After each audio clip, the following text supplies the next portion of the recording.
ஒரு சீடன் வெளியூர் புறப்படுறதுக்கு தயாரா இருந்தான். ரொம்ப தூரம் போக போறான். திரும்பி வர நாளாகும். புறப்படுறதுக்கான ஆயத்த வேலைகள்ல ஈடுபட்டு இருந்தான். அந்த சமயம் பார்த்து இன்னொரு சீடன் அவங்கிட்ட வந்தான். நம்ம குரு உன்னை அழைச்சிட்டு வர சொன்னார், வா அப்படின்னு கூப்பிட்டான். இவன் உடனே புறப்பட்டு போனான். குருநாதரை பார்த்தான். அவர் காலில் விழுந்து வணங்கினான். வணங்கிவிட்டு எழுந்திரிச்சான். அவ்வளவுதான். குரு ஏதாவது உபதேசம் பண்ணுவாருன்னு எதிர்பார்த்தான். ஆனா நடந்தது என்ன தெரியுமா? குரு அவனுக்கு ஓங்கி ஒரு அடி கொடுத்தார். எதிர்பாராம இந்த அடியை வாங்கினதும் அந்த சீடன் அதிர்ந்து போயிட்டான். பக்கத்துல இருந்த மற்ற சீடர்களும் திகைச்சு போய் நின்னுட்டாங்க. அடி வாங்கின சீடனுக்கு மனசுக்குள்ள குழப்பம். நாம என்ன தப்பு பண்ணணும்? புறப்படுற நேரத்துல இப்படி குரு கிட்ட அடி வாங்குற மாதிரி ஆயிட்டுதே அப்படின்னு நினைச்சு மனசுக்குள்ள ரொம்ப வேதனைப்பட்டான். கொஞ்சம் துணிச்சலை வரவழைச்சுக்கிட்டு குருநாதர்கிட்டயே கேட்டுட்டான். சுவாமி, நான் என்ன தப்பு பண்ணினேன்? என்ன இப்படி அடிச்சுட்டீங்களே? ஒரு வார்த்தை கூட உங்களை எதிர்த்து நான் பேசினது இல்லையே. இவ்வளவு காலமா உங்க விருப்பத்துக்கு விரோதமா ஒரு காரியம் கூட நான் செஞ்சது இல்லையே.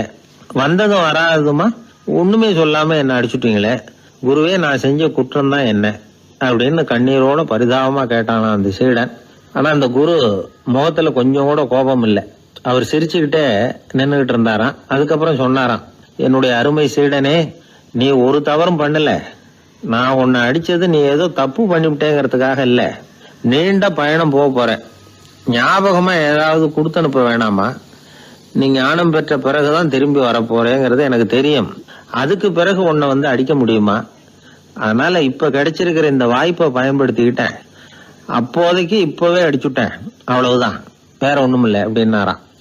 குரு சிரிச்சுக்கிட்டே இப்படி சொல்றார். இருந்தாலும் இதுவும் ஒரு உபதேசம் தான். அதிர்ச்சிகளால வந்து விழிப்படைய வைக்கிறதும் ஒரு வழிதான். இது ஜென் வழி. பெரும்பாலும் அதிர்ச்சியின் மூலமாகவே ஞான தரிசனத்தை அருள்கிறவர்கள் தான் ஜென் குருமார்கள். நம்ம தியானம் தான் ஜென். இந்தியாவிலிருந்து சீனாவுக்கு போய் கொஞ்சம் பேர் மாறி வளம் பெற்று ஜப்பான்ல ஜென் ஆகி வளர்ந்துருக்குது, அவ்வளவுதான். ஜென்கிறது தியானம். எதை நினைச்சும் தியானிக்கிறது இல்ல, எல்லாத்திலையும் தியானம் இருக்கிறதா சொல்லுது ஜென். பேசுறது, இருக்கிறது, நடக்கிறது, சாப்பிடுறது, சிரிக்கிறது, தூங்குறது, தொழில் செய்யறது அல்லது சும்மா இருக்கிறது எல்லாமே தியானம் தான். ஜென்கிறது ஒரு சுய தரிசனம். தன்னைத்தானே அடையாளம் கண்டுகொள்கிறது தான் அது. இல்லாத எதையும் தேடி கண்டுபிடிக்கிறது இல்ல. சென் மார்க்கத்தை பத்தி ஓஷோ என்ன சொல்றாரு தெரியுமா? காணாமல் போன தன்னுடைய மூக்கு கண்ணாடி தன்னுடைய மூக்கின் மேல் இருப்பதை கண்டுகொள்வது போன்றது சென் அப்படிங்கிறார். நம்மால் இன்னொருத்தர் முகத்தை ரொம்ப நேரமா உத்து பார்த்துக்கிட்டு இருந்தார். என்ன பாக்குறீங்கன்னாரு அவரு. நீங்க போட்டிருக்கீங்களே மூக்கு கண்ணாடி, அதை தான் பாக்குறேன்னாரு இவரு. நீங்க அப்படி பாக்குறதுக்கு விசேஷ காரணம் ஏதாவது உண்டான்னு கேட்டார் இவர். உண்டுன்னார். என்னன்னு கேட்டார். நேத்திக்கு காணாம போன என்னோட மூக்கு கண்ணாடி அது அப்படின்னாராம் இவர். ஒரு ஊர்ல ஒரு குரு இருந்தார். ஒரு நாள் அவரை தேடிட்டு ஒருத்தன் வந்தான். உனக்கு என்ன வேணும்னு கேட்டார் குரு. எனக்கு ஞான தெளிவு வேணும், அதுக்கு உங்க உபதேசம் எனக்கு தேவைன்னா. உபதேசம் வேணும்னா அதை பெற்றுக்கொள்ளுகிற அளவுக்கு தகுதி உள்ளவனா உன்னை தயார்படுத்திக்கணுமேன்னார். அதுக்கு நான் என்ன செய்யணும் சொல்லுங்கன்னா, முதல்ல நீ செய்ய வேண்டியது என்னன்னா, உங்ககிட்ட இருக்கிற எல்லா கெட்ட குணங்களையும் விட்டுட்டு 1 வருஷம் கழிச்சு வா, அப்புறம் பார்க்கலான்னார். அவ்வளவுதானே, சரின்னு சொல்லிவிட்டு அவன் போயிட்டான். 1 வருஷம் கழிச்சு வந்தான். அவன் அங்க வந்து சேர்ந்த சமயத்துல அந்த ஆசிரமத்தின் மண் தரைய ஒரு வேலைக்காரன் பெருக்கி சுத்தம் பண்ணிட்டு இருக்கிறான். அந்த மண் தரையிலிருந்து எழுந்த புழுதி அதிகமா இருந்தது. அது காத்துல கலந்தது.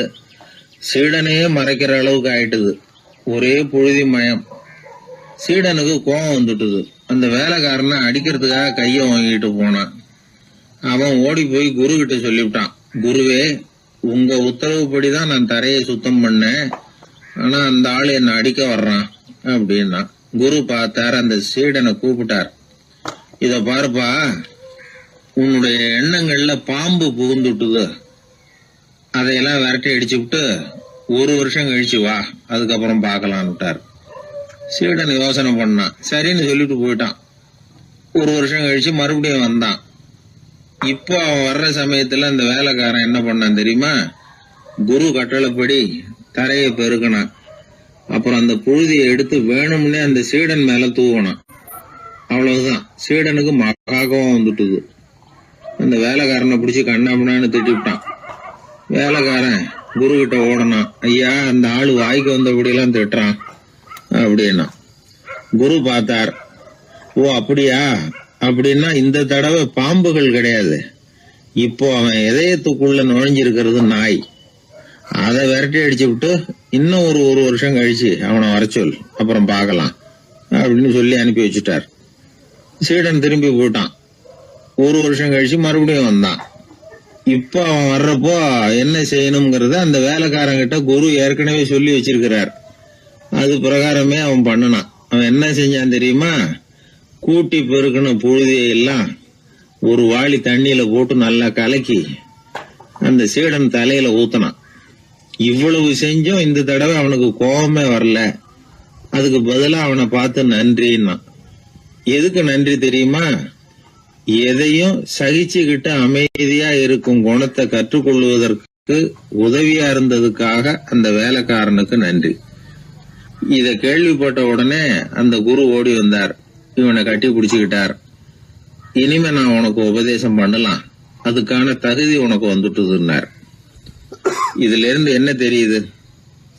ஒருத்தர்கிட்ட உபதேசம் வாங்கணும்னா கூட அதுக்குன்னு ஒரு தகுதி நமக்கு தேவைப்படுது. சகிப்புத்தன்மை ஒவ்வொரு மனிதனுக்கும் தேவைதான். இந்த காலத்துல ஒரு குரு, அவரை தேடி ஒருத்தன் வந்தான். குரு அவனை நிமிர்ந்து பார்த்துட்டு சொன்னார், நீ முதல்ல சகிப்புத்தன்மைய வளர்த்துக்கிட்டு அதுக்கப்புறம் என்கிட்ட வாழ்னார். இவன் அவரை நிமிர்ந்து பார்த்துட்டு சொன்னான், குருவே, நான் உங்ககிட்ட வந்திருக்கிறதே சகிப்புத்தன்மைய வளர்த்துக்கிறதுக்காகத்தானே அப்படின்னு. மனுநீதி சோழன் வரலாறு நமக்கு தெரியும். அது மாதிரி நீதி தவறாத ஆட்சியாளர்கள் பல பேர் இருந்திருக்கிறாங்க இந்த உலகத்துல. ஹசரத் உமர் பின் கத்தாப் அப்படின்னு ஒருத்தர், இஸ்லாத்தின் 2வது கலீஃபா இவர். அவருடைய ஆட்சி காலத்துல நடந்த ஒரு நிகழ்ச்சி. இந்த மன்னருக்கு ஒரு மகன், அவர் பேரு அபு ஷஹ்மா. அந்த மிசர் நாட்டு கவர்னர் அமர் பின் நாஸ், அந்த மன்னருடைய மகன் கவர்னர் அவர்களுடைய கவனிப்புல இருந்தார். அந்த சமயத்துல ஒரு நாள் அவர் மதுபானா இருந்தனார். கவர்னருக்கு தெரிஞ்சு போச்சு. அவருக்கு தர்ம சங்கடமா போயிட்டுது. தவறு செஞ்சது மன்னருடைய மகன். கவர்னர் யோசனை பண்ணார். அவர் மெதுவா தன்னுடைய வீட்டுக்கு அழைச்சிட்டு வந்தார்.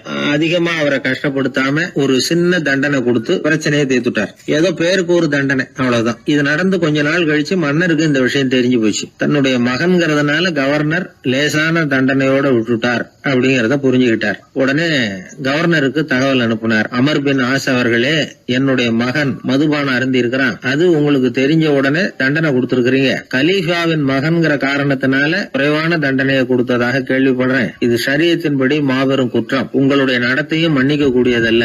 இந்த கடிதம் கண்ட உடனே மகன் அபு ஷஹ்மாவை மதீனாவுக்கு அனுப்பி வைக்க வேண்டியது அப்படின்னு கடிதம் எழுதினார். அதை பார்த்தார் கவர்னர். உடனே கலீஃபாவின் மகனை மதீனாவுக்கு அனுப்பி வச்சார். மன்னர் முன்னாடி நீதி விசாரணை நடக்குது. தன்னுடைய மகனுக்கு சவுக்கடி வழங்கும்படியா உத்தரவிடுறார் ஹசரத் உமர் பின் கத்தாப். தண்டனை நிறைவேற்றப்பட்டது. கூடியிருந்தவர்கள் ஐயா கொஞ்சம் கருணை காட்டுங்க அப்படின்னு சொல்லி மன்னர்கிட்ட வேண்டிக்கிட்டாங்களாம். இந்த வேண்டுகோளை மன்னர் ஏத்துக்கல. நீதியின் முன்னால் தந்தை மகன் அன்பு நேசம் உறவு இந்த முறைகளை எல்லாம் கவனிக்க முடியாது. குற்றம் செஞ்சவர் தண்டிக்கப்பட வேண்டியவர், அவர் யாரா இருந்தாலும் சரி அப்படின்னாராம். எல்லா ஆட்சியாளர்களுமே கவனிக்க வேண்டிய ஒரு செய்தி இது. அவர் ஒரு நாள் தன்னுடைய அரசாங்க கணக்கு வழக்குகளை பார்த்துட்டு இருக்கிறார். அந்த சமயத்துல அவரை பார்க்க ஒரு பெரிய மனிதர் வந்தார். இவர் தன்னுடைய சொந்த வேலை காரணமா வந்திருக்கிறார் அப்படிங்கறத அவர் புரிஞ்சுக்கிட்டார். உடனே அது வரைக்கும் எரிஞ்சுகிட்டு இருந்த விளக்க அணைச்சுட்டு இன்னொரு விளக்க ஏற்றி வச்சுக்கிட்டாராம். இந்த செயலுக்கு என்ன காரணம்னு கேட்டிருக்கிறார் வந்தவர். இதுக்கு அவரு சொன்னார், ஐயா, நீங்க வந்த போது இங்க எரிஞ்சுகிட்டு இருந்தது அரசாங்க விளக்கு, இப்ப எரியறது சொந்த விளக்கு. சொந்த விஷயங்களை பேசுறப்போ அரசாங்க பணத்தை செலவு பண்ணக்கூடாது, அதனாலதான்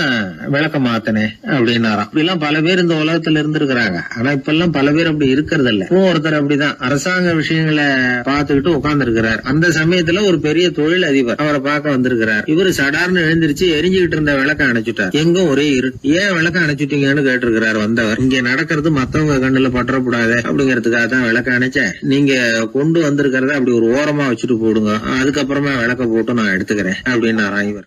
ஒரு குழந்தை அம்மா கிட்ட போச்சு, அம்மா என்ன தூக்கிக்க. உடனே அந்த அம்மா அந்த குழந்தைய தூக்கி இடுப்புல வச்சுக்கிறாங்க. எந்த பக்கம் வச்சுக்கிறாங்க? இடது பக்கம். பொதுவா குழந்தைய தூக்குறவங்க யாரும் வலது பக்கம் இடுப்புல வச்சுக்கிறது இல்ல. விவரம் தெரியாத சில ஆம்பளைகளை அப்படி தூக்கி வச்சுக்கிட்டு அலையிறது உண்டு. ரொம்ப காலமாவே குழந்தைகளை இடுப்புல இடது பக்கமா வச்சிருக்கிற பழக்கம் தான் இருந்து வந்திருக்குது. இதுக்கு ஆய்வாளர்கள் என்ன காரணம் சொல்றாங்க தெரியுமா? அப்படி இருந்தாதான் குழந்தை சொல்றத குழந்தை நினைக்கிறத தாயினால நல்லா உணர முடியுதாம். இடது பகுதி ஆட்சி பண்றது குறிப்பா காதின் தலைமையாக இருக்கிறது வலது பக்கம் தான். அதனால தாய் குழந்தைக்கு பதில் சொல்லவோ அது என்ன கேக்குதுங்கிறத சீக்கிரமா புரிஞ்சுக்கிட்டு நடந்துக்கவோ அதுதான் சௌரியம். அப்படின்னு ஆய்வாளர்கள் இதுக்கு காரணம் சொல்றாங்க. இதனால என்ன ஆகுதான், தாய்க்கும் குழந்தைக்கும் நெருக்கம் அதிகமாகுதான், குழந்தைக்கும் பாதுகாப்பு அதிகமா. அது மட்டும் இல்ல, ஒரு தாய் தன்னுடைய குழந்தைய இடுப்புல சுமக்கிறதுனால அவள் நினைக்கிறத அவளோட இதய துடிப்ப குழந்தை உணர்தான். 9 மாதத்துக்கு அதிகமா இருந்த இடம் இல்லையா, அதனால அவளை பத்தி நல்லா அறிந்து கொள்ளுகிற வாய்ப்பும் குழந்தைக்கு கிடைக்குது. நம்ம முன்னோர்கள் ரொம்ப காலத்துக்கு முன்னாடியே வலது கையை பார்க்க ஆரம்பிச்சிட்டாங்களாம். அவங்க பயன்படுத்திய கல் ஆயுதங்கள்லாம் வலது பக்கமா தான் தீட்டப்பட்டிருக்குது. அதுல இருந்து நமக்கு என்ன தெரியுதுன்னா, வலது கையை தான் உபயோகப்படுத்தி இருக்கிறாங்கிறது தெரியுது. இப்படி எல்லாம் இருந்தா கூட இன்னைக்கு நம்மள 10ல் ஒருத்தருக்கு ஒரு பழக்கம் உண்டு, அது இடது கை பழக்கம். ஆனாலும் 2 கைகளும் ஒற்றுமையா இருக்கிறதுக்கு தான் ரொம்பவும் முயற்சி பண்ணுதான். இப்போ வலது கை பழக்கம் உள்ளவங்க பேசுறதுக்கு எழுதுறதுக்கு செயல்படுத்துற தலைமையகம் தலையின் பின்புறம் பிடரியில் இருக்குது. இடது கை பழக்கம் உள்ளவங்களுக்கு மூளையில 2 பக்கங்கள்லயும் தலைமையகம் இருக்குது. இது விஞ்ஞானிகள் சொல்றது. எத்தனையோ மேதைகள் இடது கை பழக்கம் உள்ளவங்களா இருந்திருக்கிறாங்க. அமெரிக்க மேதை பெஞ்சமின் பிராங்க்லின், இத்தாலிய ஓவியர் லியோனார்டோ டாவின்சி, இப்படி நிறைய பேர் இருந்திருக்கிறாங்க, இப்பவும் இருக்கிறாங்க. காலங்காலமா இயல்பாவே இடது கை பழக்கம் இருந்து வந்திருக்குது. அப்படி இருக்கிறப்போ வலது கை எப்போ இடது கைய வென்றது, ஜெயிச்சது அப்படிங்கிற விவரம் இன்னமும் யாருக்குமே புரியல, ஆய்வாளர்களுக்கும் புரியல. அவங்களும் யோசிச்சுக்கிட்டு இருக்கிறாங்க. உலகம் இடது பக்கமா தான் சுத்துது. வானத்துல இருக்கிற வெள்ளி வீதி, அப்புறம் அணுவுல இருக்கிற துணுக்குகள், உடம்புல இருக்கிற அமினோ அமிலம், இப்படி எல்லாமே இடதுபுறமா தான் இயங்கிட்டு இருக்குது. இவ்வளவு செய்திகள் இடது கைக்கு ஆதரவா இருக்கிறப்போ அது எப்படி வலது கை கிட்ட ஏமாந்தது அப்படிங்கிற ரகசியம் இன்னமும் யாருக்கும் தெரியலையா. இது சம்பந்தமா ஆராய்ச்சி பண்றவங்களுக்கு இது இன்னமும் ஒரு பிரச்சனையா தான் இருக்குதான். இப்படி இடது கை ஒதுங்கிட்டதுனால இப்பெல்லாம் வலது கைக்கு தான் மரியாதை அதிகமா போச்சு. ஒரு ஆசாமி இடது கையில கட்டு போட்டுட்டு வந்தானா, கையில என்னப்பா கட்டுன்னு விசாரிச்சிருக்கிறாரு ஒருத்தர். ஒரு இயந்திரத்தை பிரிச்சு ரிப்பேர் பார்த்துக்கிட்டு இருந்தேன், மறுபடியும் அதை ஓட விட்டு பாக்குறப்போ இடது கை விரல் மாட்டிக்கிட்டது, அதுதான் கட்டு அப்படின்னு இருக்கான். நல்ல வேளை வலது கை மாட்டியிருந்தா உன்னால சாப்பிட கூட கஷ்டமா போயிருக்குமே என்னார் அவர். இதுக்கு அவன் சொன்னானா, முதல்ல வலது கை தாங்க மாட்டிக்க இருந்தது, நான் தான் உடனே புத்திசாலித்தனமா அதை இழுத்துக்கிட்டு இடது கையை கொடுத்தேன் அப்படின்னு இருக்கான். இவன் எப்பேற்பட்ட புத்திசாலி பாருங்க. இந்த வலது கை இடது கைங்கிறத பத்தி அறிவியல் ஆராய்ச்சி ஒரு பக்கம் இருந்தாலும் கை சுத்தமா இருக்கணும், இது வாழ்க்கைக்கு முக்கியம். உண்மை, உழைப்பு, நேர்மை இதெல்லாம் இருந்தாதான் வாழ்க்கையில முன்னேற முடியும். அதனால இந்த இடது கை பழக்கம் வலது கை பழக்கம் எது எப்படி இருந்தாலும் அது ஒருத்தருடைய புத்திசாலித்தனத்தை பாதிக்கிறது இல்ல. அதனால வாழ்க்கையில முன்னேறதுக்கு இது ஒரு இடைஞ்சலா இருக்கிறது இல்ல. நாம நம்ம உடம்பையும் புரிஞ்சுக்குவோம், மனசையும் புரிஞ்சுக்குவோம். அப்படி புரிந்து கொண்டு வாழ்க்கையில முன்னேறுவோம். ஒரு இளைஞன், வசதியான குடும்பம், அவனுக்கு வாழ்க்கையில நிம்மதி இல்ல, வாழவே பிடிக்கல, எல்லாம் வெறுத்து போச்சு. என்ன பண்ணலாம்னு யோசனை பண்ணான். ஒரு குருவை தேடிட்டு போனான். அவர்கிட்ட தான் வந்த விவரத்தை சொல்லி ஏதாவது வழி சொல்லுங்க சுவாமின்னு கேட்டான். அவரு பார்த்தார், சரி அதுக்கு முன்னாடி உன்னை பத்தி கொஞ்சம் சொல்லு, எவ்வளவு படிச்சிருக்கிற, என்ன தெரியும் உனக்கு அப்படின்னு கேட்டார். சுவாமி, நான் ஒழுங்கா படிக்கல, எதுவும் தெரியாது, ஆனா கொஞ்சம் சதுரங்கம் ஆட தெரியும் எனக்கு, அவ்வளவுதான். குரு கொஞ்சம் யோசனை பண்ணார். பக்கத்துல இருந்த ஒரு சீடனை கூப்பிட்டார். அவங்கிட்ட ஒரு பேரை சொல்லி, நீ உடனே போய் அந்த பிக்ஷுவை இங்க கூப்பிட்டுட்டு வா அப்படின்னார். வரும்பொழுது ஒரு சதுரங்க பலகையும் அதுல விளையாடுறதுக்கான காய்களையும் எடுத்துட்டு வா, அப்படியே நம்ம சீடர்கள் எல்லாரையும் இங்க வர சொல்லு அப்படின்னு சொன்னார். கொஞ்ச நேரத்துல எல்லாரும் வந்து சேர்ந்தாங்க. சதுரங்க பலகையை கொண்டாந்து வச்சாங்க. அந்த பிக்ஷுவும் சேர்ந்தார். குரு முன்னாடி அடக்கமா நின்னார். குரு அவரை கிட்டத்துல கூப்பிட்டு கொஞ்ச நேரம் சதுரங்கம் ஆடணும்னார். அந்த பிக்ஷுவுக்கு சதுரங்கம்னா என்னன்னு தெரியாது, இருந்தாலும் மறுப்பு எதுவும் சொல்லல. குரு சொன்னார், பிக்ஷுவே, நீர் என்னுடைய சீடர், என்னுடைய பேச்சை மறுக்காதவர், உம்முடைய அடக்கத்தையும் பணிவையும் நான் அறிவேன், எனக்காக உயிரையும் கொடுக்கறதாக சொல்லி இருக்கிறீங்க. இப்போ அதுக்கான வாய்ப்பு வந்திருக்குது. நீங்க இந்த இளைஞனோட சதுரங்கம் ஆடணும். தோத்து போனா இந்த வாளால தலையை சீவி விடுவேன், ஆனா இறந்தாலும் உமக்கு சொர்க்கம் நிச்சயம். நீங்கள் வெற்றி பெற்றுட்டா தோற்று போன இந்த இளைஞனின் தலையை சீவி விடுவேன். சரி, இப்போ நீங்க ஆட ஆரம்பிக்கலாம்னார். ஆட்டம் ஆரம்பமாச்சு. அந்த பிக்ஷு முகத்துல சலனமே இல்ல, சாவை பத்தி கவலைப்பட்டதாவே தெரியல. எதுவும் புரியலன்னாலும் குருவின் கட்டளைங்கிறதுனால ஏதோ ஒரு காயை நகர்த்திக்கிட்டு இருந்தார். சுத்தி இருந்த சீடர்கள் முகத்துல திகில், பயம், பாவம், நம்ம பிக்ஷு நிலைமை இப்படி ஆயிட்டுதே அப்படிங்கிற கவலை. குரு கையில பெரிய வாள் பளபளப்பா தயாரா இருக்குது. பிக்ஷு காயை நகர்த்துறது ஆரம்பத்திலேயே ஆச்சரியமா தெரிஞ்சாலும் அவருக்கு சதுரங்கம் பத்தி எதுவுமே தெரியாதுங்கிறது இளைஞனுக்கு புரிஞ்சு போச்சு. அவனுக்கு உற்சாகம் வந்துட்டது. சுறுசுறுப்பா காய்களை நகர்த்த ஆரம்பிச்சான். பிக்ஷு கொஞ்சம் கொஞ்சமா தோத்துக்கிட்டே வந்தார். சுத்தி இருக்கிற சீடர்கள் முகத்துல சொல்ல முடியாத வேதனை, இளைஞன் முகத்துல மகிழ்ச்சி. நிமிர்ந்து பார்த்தான் எதிரில இருந்த பிக்ஷுவை. அவர் முகத்தை பார்த்ததும் இவனுக்கு ரொம்ப பாவமா இருந்தது. அந்த முகத்துலதான் எவ்வளவு சாந்தம், எவ்வளவு இனிமை, அவர் கண்கள்ல எவ்வளவு கருணை. இவர் சாகத்தான் வேணுமா? இளைஞன் யோசிக்க ஆரம்பிச்சான். நாம இறந்து போனா யாருக்கும் எந்த இழப்பும் இல்ல, வீணாகி போன தன்னுடைய வாழ்வும் சாவும் யாரையும் பாதிக்க போறதில்ல. ஆனா துறவியும் ஞானியுமான கருணை மிக்க இந்த பிக்ஷு இறந்தா அது எவ்வளவு பெரிய இழப்பு, அதுக்கு நாம காரணமா இருக்கிறதா அப்படின்னு நினைச்சு பார்த்தான் அந்த இளைஞன். உடனே கண்ணாமண்ணான்னு விளையாட ஆரம்பிச்சுட்டான். அதாவது தான் தோத்து போகணுங்கிறதுக்காகவே. ஆட்டத்தை கூர்ந்து கவனிச்சுக்கிட்டு இருந்த குரு திடீர்னு சதுரங்க பலகையை கழுத்து தள்ளினார். காய்கள்லாம் செதறி போட்டுது. எல்லாரும் திகைச்சு போயிட்டாங்க. யாருக்கும் வெற்றி தோல்வி இல்லைன்னு அறிவிக்கிறேன்னார் குரு. தம்பி, உன்னுடைய மன ஒருமைப்பாட்டை கவனிச்சேன். முழுமையா ஆட்டத்துல மூழ்கி போனதையும் பார்த்தேன். கடைசியில உயிர் தியாகம் பண்ண முடிவெடுத்து தாறுமாறா ஆட ஆரம்பிச்சதையும் கவனிச்சேன். வாழ்க்கை என்னங்கிறதும் எந்த வாழ்க்கை பயனுள்ள வாழ்க்கைங்கிறதும் உனக்கு புரிஞ்சுட்டுது.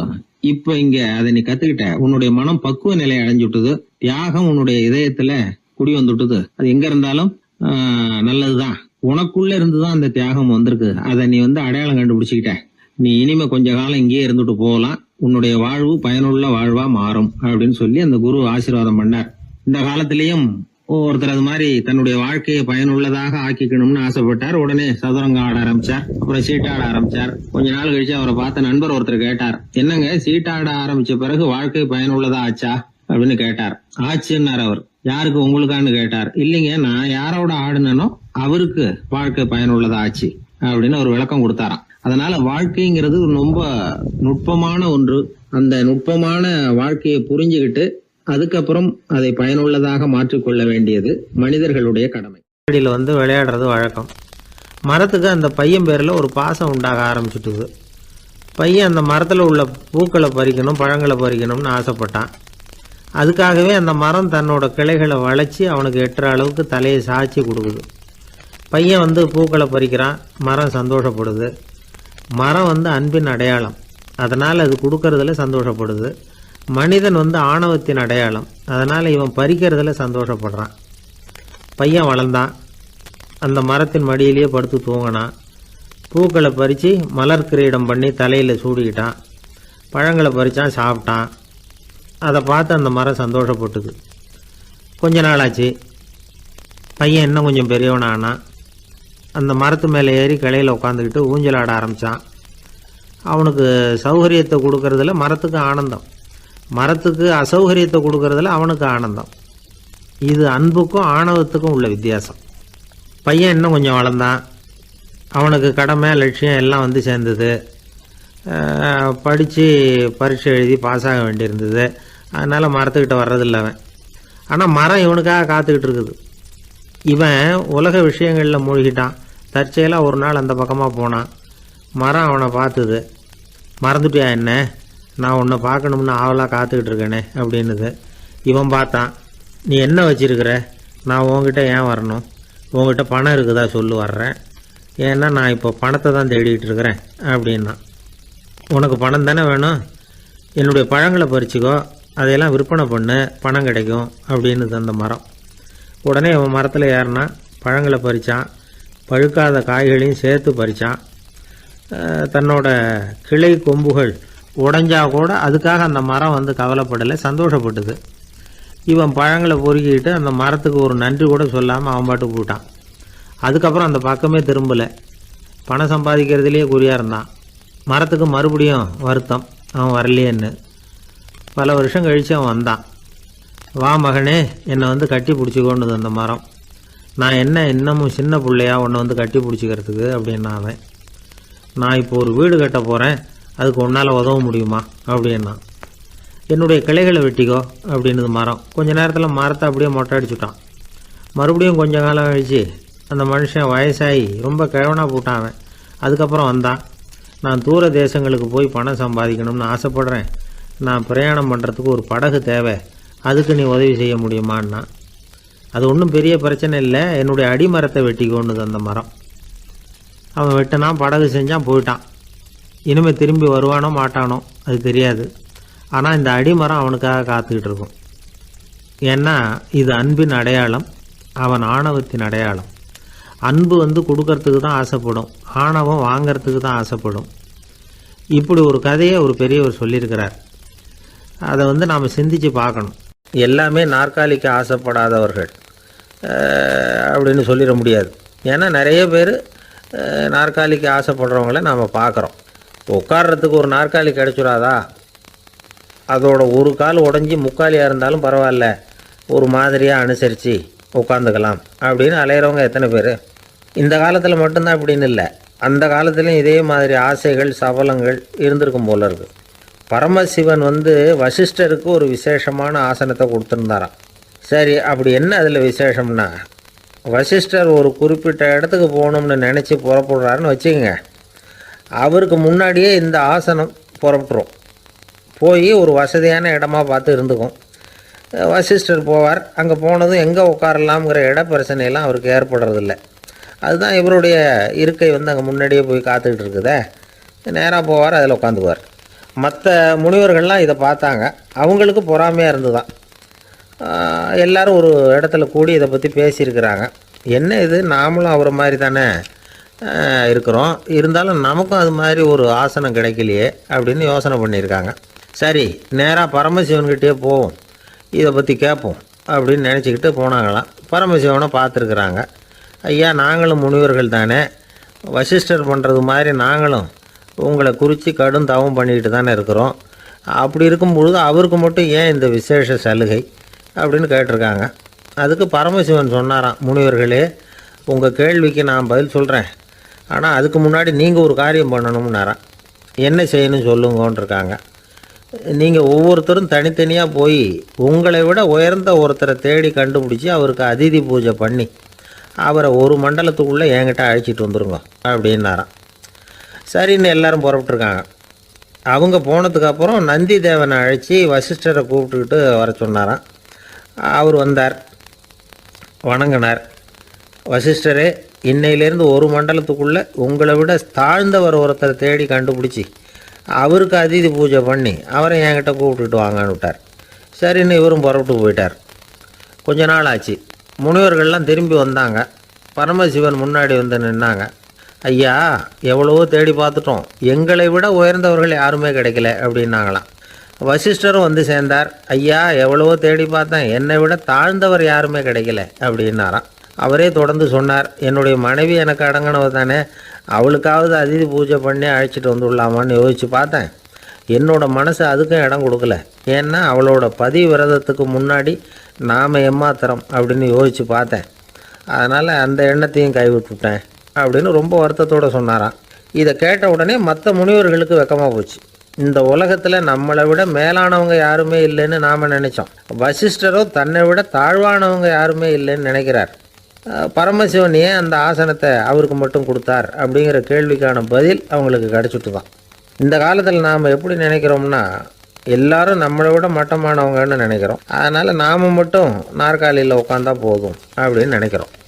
ஏமாந்து போனவங்க சந்தர்ப்பம் பார்த்து காலை வாரி விட்டுடுறாங்க, கீழே விழுந்து காலை உடச்சிக்கிறோம். அதுதான் இன்றைக்கி நடக்கிறது. ஒரு அம்மா தன்னோட வீட்டுக்காரரை ஒரு மனோதத்துவ டாக்டர்கிட்ட அழைச்சிட்டு போனாங்களாம். என்ன ப்ராப்ளம்னு கேட்டிருக்கார் டாக்டர். எங்கள் வீட்டுக்காரர் அடிக்கடி நாற்காலியில் உட்காந்து காலை உடச்சிக்கிறார் அப்படின்னாங்களாம். அப்படின்னா அந்த நாற்காலியில் தான் ஏதோ கோளாறு அப்படின்னாரான் டாக்டர். அப்படி இருக்க முடியாது டாக்டர் அப்படின்னாங்களாம் அந்த அம்மா. அது எப்படி அவ்வளோ உறுதியாக சொல்கிறீங்கன்னு கேட்டிருக்கார் அந்த டாக்டர். எங்கள் வீட்டில் நாற்காலியே கிடையாது டாக்டர், இவர் இருக்கிறதா நினச்சிக்கிட்டு உட்கார்றார், அதுதான் ப்ராப்ளம். ஒரே ஒரு ஊரில் ஒரு ராஜா இருந்தார், ரொம்ப நல்லவர். ஒரு நாள் அரண்மனையில் விசாரணை நடந்துக்கிட்டு இருக்குது. அதில் ஒரு வழக்கு. ஒரு விவசாயி புகார் கொடுக்குறார். என்ன புகார்னா, அவர் வயலில் ஆடுகள் மேய்ஞ்சி பயிரை அழிச்சுட்டுது. நிறைய உழைச்சி செலவு பண்ணி பயிரை உண்டாக்கி வச்சுருந்தேன், எல்லாம் போயிட்டுது. இனிமேல் நான் என்ன செய்கிறது, நீங்கள் தான் சரியான தீர்ப்பு வழங்கணும் அப்படின்னார் அந்த விவசாயி. அந்த ஆடுகளுக்கு சொந்தக்காரர் யாருன்னு கண்டுபிடிச்சி அரண்மனைக்கு அழைச்சிட்டு வாங்கன்னு உத்தரவு போட்டார் ராஜா. சேவகர்கள் போனாங்க, ஆளை கண்டுபிடிச்சாங்க, கூப்பிட்டுக்கிட்டு அரண்மனைக்கு வந்துட்டாங்க. ராஜா விசாரணை பண்ணார். அப்புறம் விசாரித்து முடிச்சுவிட்டு தீர்ப்பு வழங்கினார். இந்த விவசாயி அடைந்திருக்கிற இழப்புக்கு ஈடாக உன்னுடைய ஆடுகளை அவங்ககிட்ட கொடுத்துட வேண்டியது அப்படின்னு சொல்லிவிட்டார். உன்கிட்ட இருக்கிற ஆடு பூரா அவன்கிட்ட கொடுத்துரு, அந்த ஆட்டுனால் ஏற்பட்ட இழப்பு சரியாக போட்டோம் அப்படின்னு தீர்ப்பு வழங்கிட்டார். அந்த மன்னருடைய மகன் இதை பார்த்துக்கிட்டே உட்காந்துருந்தான். இந்த தீர்ப்பை இன்னும் கூட சிறப்பாக வழங்கலாமே அப்படின்னு நினச்சான். அப்பாக்கிட்ட சொன்னான். உடனே அந்த அரசர், சரி நீயே இதுக்கு சரியான தீர்ப்பு சொல்லு அப்படின்னார். அந்த இளவரசன் தீர்ப்பு சொல்கிறான். அவன் சொன்ன தீர்ப்பு என்னன்னா, உங்ககிட்ட இருக்கிற ஆடுகள் எல்லாத்தையும் ஒரு வருஷ காலத்துக்கு அந்த விவசாயிகிட்ட ஒப்படைச்சிட வேண்டியது. அந்த ஒரு வருஷத்துக்குள்ளே அந்த ஆடுகள் போடுற குட்டிகள், பால், எரு எல்லாம் விவசாயம் எடுத்துக்க வேண்டியது. ஒரு வருஷத்துக்கு அப்புறம் உங்களுடைய ஆடுகளை நீங்களே திருப்பி வாங்கிக்க வேண்டியது இதுதான் இளவரசன் சொன்ன தீர்ப்பு. இது சரியான தீர்ப்பு தான், இனிமேல் என்னுடைய அரச பொறுப்புகளை இளவரசர் வசம் ஒப்படைக்கிறேன் அப்படின்னு சொல்லி ஒப்படைச்சுட்டாராம். அதாவது தாவூத் நபி, சுலைமான் நபி இவர்களுடைய சரித்திரத்தில் இந்த சம்பவம் காணப்படுறதாக ஒரு நண்பர் சொன்னார். ஒரு தண்டனையை பெறுகிறவன் அதுக்கு பிறகு சமூகத்தில் நல்ல விதமாக வாழறதுக்கு வாய்ப்பு இருக்கிறது மாதிரி அமையணும் தீர்ப்பு. அதுக்கு இது ஒரு உதாரணம். சில தீர்ப்புகள் எப்படி அமைஞ்சு விடுதுன்னா, ஒரு தண்டனையை அனுபவித்து முடித்தவன் அதுக்கப்புறம் அவன் இந்த சமூகத்தில் நல்லவனாக வாழறதுக்கு நினச்சா கூட அதுக்கு தகுதி இல்லாதவன் அப்படிங்கிற அளவுக்கு சூழ்நிலை அமைஞ்சிருது. இது சிந்திக்க வேண்டிய ஒரு செய்தி. இன்னொரு ஊரில் ஒரு ராஜா இருந்தார். அவர் ஒரு நாள் ஒரு போட்டி வச்சார். என்ன போட்டின்னா, அரண்மனை வாசலில் ஒரு பெரிய நீச்சல் குளம், அதில் நிறைய விஷப்பாம்புகள். எந்த இளைஞன் துணிச்சலாக அதில் நீச்சல் குளத்தில் குதித்து நீந்தி கரையேறி வர்றானோ அவனுக்கு 100 ஏக்கர் நிலம் பரிசாக வழங்கப்படும். அது வேணாம்னா 1000 ஆடுகள் பரிசாக வழங்கப்படும். அதுவும் வேணான்னா என்னுடைய மகளை வந்து கல்யாணம் பண்ணிக்கலாம். இதுதான் மன்னருடைய அறிவிப்பு. பரிசுலாம் நல்லா தான் இருக்குது, இருந்தாலும் பாம்புகள் உள்ள குளம்ங்கிறது நல்லா இல்லையே. அதனால் யாரும் அதில் குதித்து நீஞ்சறதுக்கு முன் வரல. இருந்தாலும் திடீர்னு ஒரு இளைஞன் அந்த நீச்சல் குளத்தில் குதித்தான், நீந்தினா ஒரு வழியாக கரையேறி வந்துட்டான். மன்னருக்கு ரொம்ப மகிழ்ச்சி. நீ தான் தைரியமான இளைஞன், வா இப்படின்னு கூப்பிட்டார். கிட்ட வந்தான். அந்த இளைஞன் தண்ணீர் சொட்ட சொட்ட வந்து நிற்கிறான். சரி, உனக்கு 100 ஏக்கர் நிலம் வேணுமான்னு கேட்குறார். வேண்டாங்கிறான். சரி, அப்படின்னா 1000 ஆடுகள் வேணுமான்னு கேட்குறார். அதுவும் வேணாங்கிறான். ஓ, அப்படின்னா என் பொண்ணை கல்யாணம் பண்ணிக்கிறியா அப்படின்னு கேட்குறாரு. அதுவும் வேணாங்கிறான். ராஜாவுக்கு ஒன்றும் புரியல. அப்படின்னா உனக்கு என்ன தான் வேணும் அப்படிங்கிறார். என்னை பிடிச்சி இந்த குளத்தில் தள்ளி விட்டவன் யாருங்கிறது எனக்கு தெரியணும் அப்படின்னா. 1944 வருஷத்துல ஒரு நாள் மொரார்ஜி தேசாய் எரவாடா சிறையில் இருந்தார். காவல்துறை உயர் அதிகாரி ஒருத்தர் வர்றார். மொரார்ஜி தேசாய சிறை அதிகாரி அலுவலகத்துக்கு அழைச்சிட்டு போறார். சிறை அதிகாரி ஒரு தகவலை சொல்றார். உங்க நண்பர் மங்கள்தாஸ் பக்வாசா அப்படிங்கிறவர் நாசிக் சிறையில அடைக்கப்பட்டிருந்தார். அவருக்கு உடல் நலம் ரொம்ப பாதிக்கப்பட்டதுனால அவரை சிறையிலிருந்து பம்பாயில உள்ள ஹரிகிருஷ்ணன் தாஸ் மருத்துவமனைக்கு கொண்டுகிட்டு போயிருக்கிறாங்க. அவரு உங்களை பார்க்கணும்னு ரொம்ப ஆவலோட இருக்கிறார். அதனால நீங்க வந்து பரோல்ல போய் பாத்துட்டு வாங்களே அப்படின்னார். நிபந்தனையோட போய் பாத்துட்டு வரலாம்னார். தியாக செம்மல்கள் பரோல்ல செல்றதில்ல அப்படிங்கிற உறுதியோட தான் சிறைச்சாலைக்கு வருவாங்க.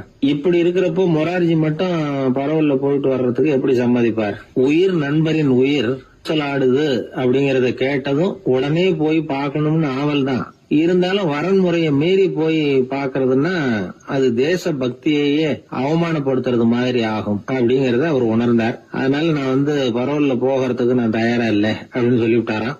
நண்பருடைய கடைசி ஆசைய நிறைவேற்றுறது உங்க கடமை இல்லையா அப்படின்னு கேட்டிருக்காரு சிறை அதிகாரி. கடமை தான், அதே சமயம் என்னுடைய கடமையை காப்பாத்துறதும் முக்கியமாச்சே அப்படின்னாரா இவர். அதுக்கப்புறம் அந்த அதிகாரி நிபந்தனை இல்லாமலே மொரார்ஜியை வந்து வெளியில அனுப்புறதுக்கு சம்மதிச்சாராம். அப்படி இருந்தும் மத்த நண்பர்களை கலந்துகிட்டு தான் மொரார்ஜி வெளியில புறப்பட்டாராம். பம்பாய்க்கு போனார். படுக்கையில நண்பரை சந்திச்சார். அவர் ரொம்ப மோசமான நிலைமையில இருந்தார். உடல்நிலை கவலைக்கிடம்னு தான் டாக்டர்களும் சொன்னாங்க. மங்கள்தாஸ், இனி எனக்கு வாழ்க்கையில என்ன இருக்கு, நான் இறந்து விடுறதே மேலுன்னாராம். மொரார்ஜிக்கு ரொம்ப வருத்தமா போச்சு. மங்கள்தாஸ் இல்லத்துல இருந்த சமயத்துலதான் மொரார்ஜிய கைது பண்ணாங்களாம். அந்த அதிர்ச்சி தான் மங்கள்தாஸ ரொம்ப பாதிச்சிருக்கு அப்படிங்கறத அவர் புரிஞ்சுக்கிட்டார். இத பாருங்க, விடுதலை போராட்டத்துல ஈடுபடுறவங்களை கைது பண்றதும் சிறையில அடைக்கிறதும் சகஜம் தானே. அன்னைக்கு உங்க வீட்டுல இருந்தப்போ நான் கைது செய்யப்படலைன்னாலும் இன்னொரு இடத்துல நான் கைது செய்யப்பட்டுதான் இருப்பேன். அதனால அதை பத்தி நீங்க ஏன் வேதனைப்படணும்? நீங்க தைரியமா உறுதியா இருக்கணும். அது மட்டும் இல்ல, அது வரைக்கும் மருந்தே சாப்பிடாம இருந்த மங்கள்தாஸ மருந்து சாப்பிட வச்சாராம். 2 நாள் அவர் பக்கத்திலே இருந்தார். அதுக்கப்புறம் பெரிய டாக்டரை பார்த்து மங்கள்தாஸ் உடல் நல சம்பந்தமா விசாரிச்சார். இப்ப பரவாயில்ல, தேறி இருக்கிறார். எப்படி இருந்தாலும் இன்னும் ஒரு 6 மாசம் தான் அவர் உயிரோட இருப்பார் அப்படின்னு சொல்லிவிட்டாரு டாக்டர். ஆனா அதுக்கப்புறம் நடந்தது என்ன தெரியுமா? மங்கள்தாஸ் அதுக்கப்புறம் 25 வருஷம் சௌக்கியமா இருந்தாராம். இவர் 6 மாசம் தான் இருப்பாருன்னு சொன்ன அந்த டாக்டர் 6 மாசத்துல ஒரு எதிர்பாராத விபத்துல சிக்கி இறந்து போனாராம். 6 மாசம்னு டாக்டர் போட்ட கணக்கு சரிதான், ஆனா இடம் தான் மாறி போச்சு. ஒரு திருடன் ஒரு வீட்டுல போய் திருடணும்னு திட்டம் போட்டான். இருட்டுனதும் போய் திருடணும். ஆனா ராத்திரி ஆனா வாசல் கதவை சாத்தி உள்பக்கம் தாழ்பால் போட்டுருவாங்களே, என்ன பண்றது, எப்படி வீட்டுக்குள்ள போறது? இவன் யோசனை பண்ண ஒரு முடிவுக்கு வந்தான். சரி, பகல் நேரத்திலேயே யாருக்கும் தெரியாம அந்த வீட்டுக்குள்ள நுழைஞ்சிருவோம். அங்க போய் எங்கேயாவது ஒளிஞ்சுக்குவோம். இருட்டுற வரைக்கும் பேசாம இருப்போம். ராத்திரி எல்லாரும் தூங்கினதுக்கு அப்புறம் நைஸா போய் பீரோவை திறந்து இருக்கிறது பூரா எடுத்துக்கிட்டு ஓடியாந்துடலாம் அப்படின்னு திட்டம் போட்டான். அதே மாதிரி ஒரு நாள் மத்தியானத்துக்கு மேல அந்த வீட்டுக்காரன் எங்கேயோ வெளியில புறப்பட்டு போனான். வீட்டுக்கார அம்மா அடுப்பங்கரையில என்னவோ சமைச்சுக்கிட்டு இருந்தாங்க. திருடன் பார்த்தான். இதுதான் சமயம்னு அந்த வீட்டுக்குள்ள மெதுவா நுழைஞ்சிட்டான். எங்க ஒளியலாம்னு பார்த்தா வலது பக்கம் ஒரு ரூம் இருந்தது. அங்க போனான். அங்க ஒரு படுக்கை அறை, அங்க ஒரு பெரிய கட்டில் இருந்தது. அதுக்கு அடியில போய் பதுங்கிட்டான். இருட்டுனது நம்ம வேலையை ஆரம்பிக்கலாம், அது வரைக்கும் பொறுமையா இருக்கணும் அப்படின்னு சொல்லி பேசாம வாயை மூடிட்டு கம்முன்னு இருக்கிறான். ரொம்ப நேரம் கழிச்சு வெளியில போயிருந்த வீட்டுக்காரன் திரும்பி வந்தான். சாப்பிட்டான். லைட்டை நிறுத்தி விட்டு படுத்துட்டான். அந்த அம்மாவும் வேலையெல்லாம் முடிச்சுட்டு வந்து படுத்துட்டாங்க. நடு ராத்திரி. விடி விளக்கு லேசா எரிஞ்சுக்கிட்டு இருக்கு. வீட்டுக்காரன் லேசா கண்ணை முழிச்சான். கட்லுக்கு நேரா எதிரில ஒரு கண்ணாடி.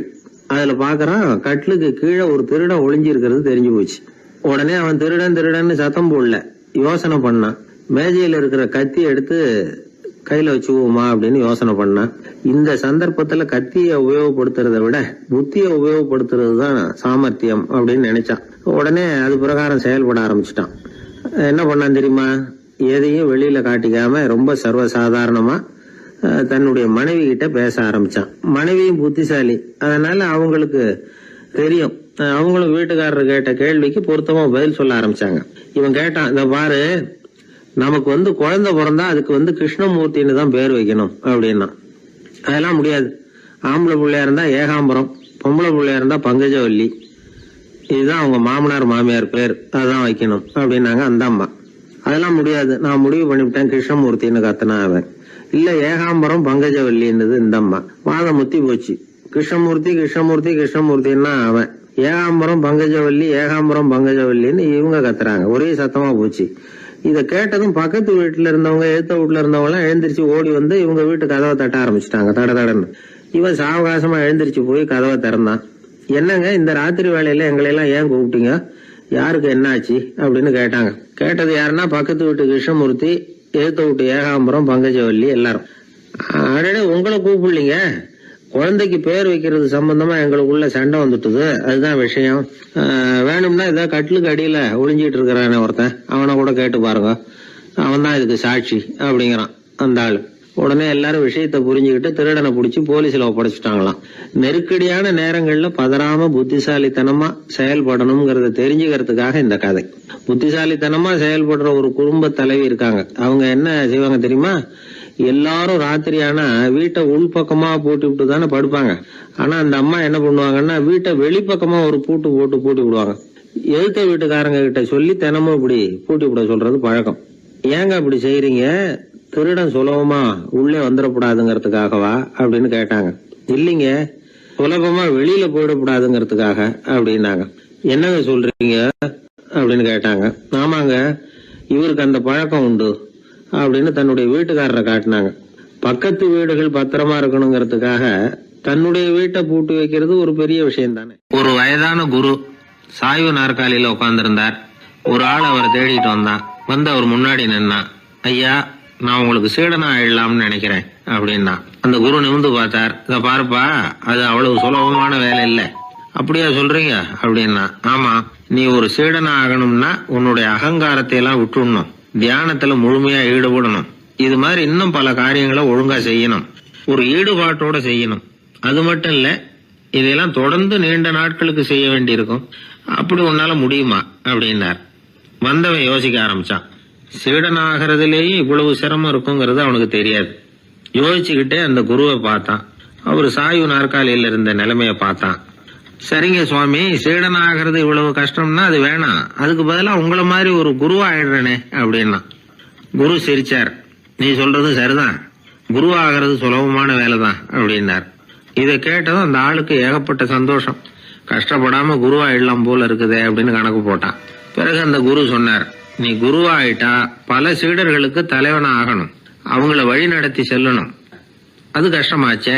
ஏன்னா பல பேர் கோவப்படுறவங்களா இருப்பாங்க, சில சமயம் சண்டை கூட போட்டுக்குவாங்க, சொல்றத கேட்க மாட்டாங்க, பணிவு இருக்காது. இப்படிப்பட்டவங்களை எல்லாம் சமாளிக்கிறதுங்கிறது ரொம்ப ஆபத்தான விஷயமாச்சேன்னார். என்ன சுவாமி, இப்ப கொஞ்ச நேரத்துக்கு முன்னாடி தானே சொன்னீங்க குருவா ஆகிறது சுலபம்னு அப்படின்னா. ஆமா, அது சரிதான். இப்ப என்னையே பாரு, நான் எவ்வளவு ஓய்வா இருக்கிறேன். ஆனா ஒண்ணு, ஒருத்தன் பல சீடர்களை வந்து வழி நடத்தி செல்லணும், அல்லது ஒரு சீடன் ஆயிடணும்.